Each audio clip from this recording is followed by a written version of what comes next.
Hello everyone. Welcome to another English learning video. Are you afraid to speak English? Do you sometimes forget words or feel unsure? Then I have a powerful technique for you. It's called the shadowing technique. Shadowing means first listen to each sentence carefully. Then repeat after me. Try to copy my voice, speed, and feeling. This will help you speak English more clearly and naturally. Today I'm going to tell you a beautiful and mysterious story. It's about a young woman who finds a strange note under her coffee cup. That note changes everything. Let's begin the story now. Listen carefully, then repeat after me. My name is Emma. I'm 24 years old, and this is a strange story that really happened to me. I still can't believe it. It started one Monday morning. I woke up early. I was feeling a little down. You know those days when everything feels a little off? So I decided to go to my favorite coffee shop. It's called Coffee Corner. Small, quiet, cozy, just the way I like it. I walked there slowly. The sky was cloudy. There was a soft wind in the air. And I remember everything felt a little different that morning. When I entered the shop, I smiled. It smelled like warm coffee and cinnamon. The place was almost empty. Only a few people were sitting quietly, reading or typing. I went to the counter.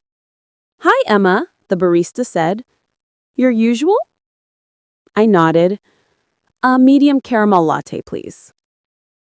She smiled and started making it. I sat at my favorite table by the window. I took out my notebook and pen. I love writing in the mornings. A few minutes later, the barista brought my coffee. She placed it on the table. I said thank you. I reached for the cup. That's when I saw it. A small note under the cup. Just a piece of white paper. I picked it up. At first, I thought maybe it was a promotion or a kind message from the coffee shop. But no. It said, "Don't trust the man in the green jacket." My heart jumped. I read it again.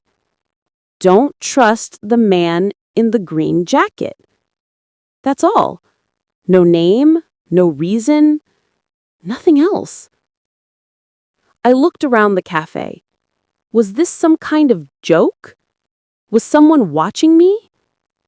There were only 3 other people there. A woman with headphones, an old man reading a newspaper, and a man. A man wearing a green jacket. He was sitting 2 tables away. He wasn't looking at me. He was typing on a laptop, calm and quiet. But now I couldn't stop watching him. Was the note about him? Who put it under my cup? My heart started beating faster. I stood up slowly and walked to the counter. "Hey," I whispered to the barista. "Did you put a note under my coffee?" She looked confused. "What note?" I showed her the paper. She read it and her face went pale. She said softly, "I didn't put this. No one did. I made the coffee myself." I turned around to look at the man. He was still working. Calm. Normal. I sat back down, trying not to look scared. I opened my notebook and pretended to write. But really, I was watching him. He didn't look dangerous. Maybe 30, short dark hair, a beard, a calm face. But I kept thinking, why did the note say not to trust him? I took out my phone and pretended to take a selfie. But really, I took a picture of him in the background. Then I searched online. Man in green jacket, coffee corner. Nothing. When I looked up again, he was staring at me. Our eyes met. He smiled. And then he stood up. He picked up his laptop and coffee and started walking toward me. My heart pounded. What should I do? Leave? Pretend to call someone? Too late. He was standing right in front of me. "Hi," he said. His voice was calm. "I'm sorry to bother you, but are you Emma?" My mouth felt dry. "Yes? Why?" He looked nervous. "I think this is for you." He handed me a small white envelope. My name was written on it, in red ink. "How do you know my name?" I asked. He didn't answer. He just said, "Read the letter, and please, be careful."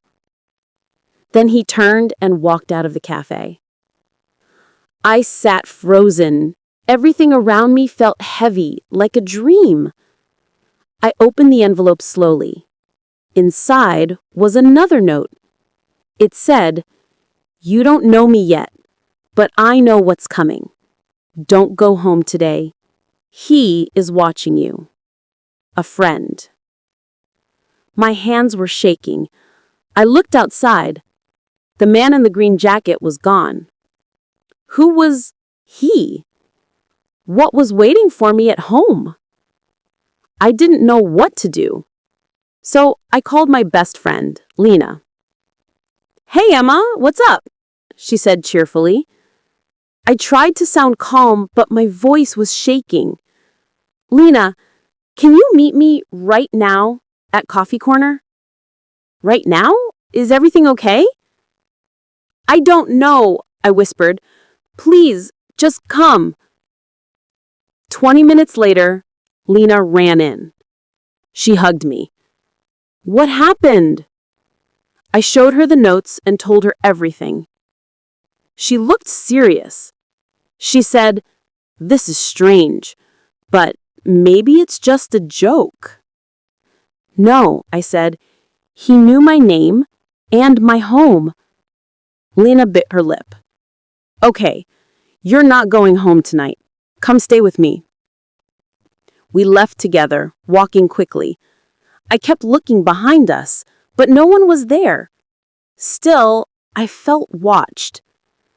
At Lena's apartment, I sat on the sofa, holding the note. Lena made tea. She said, "You're safe now."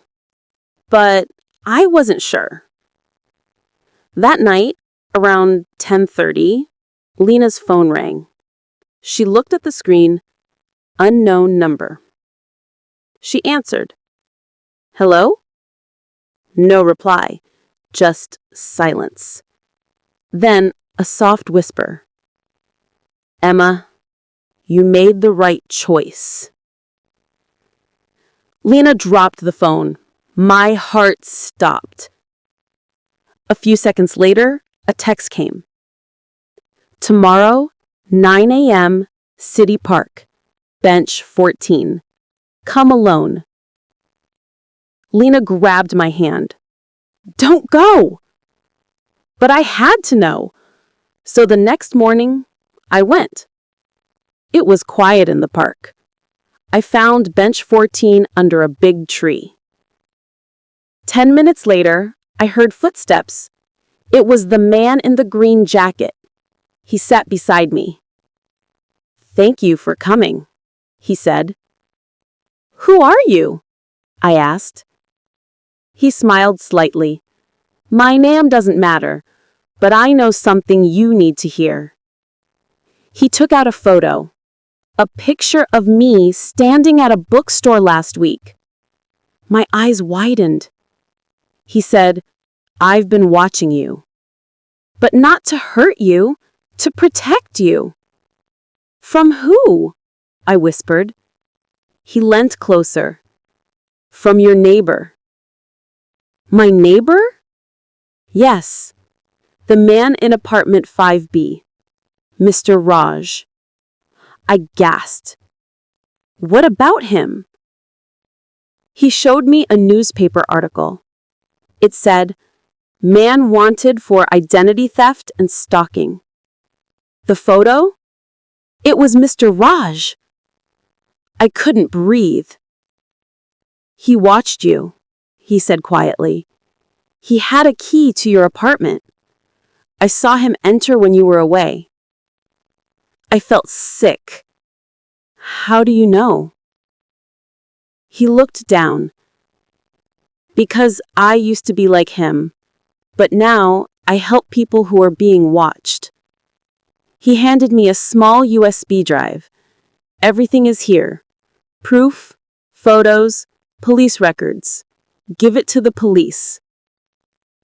I stared at him. Why?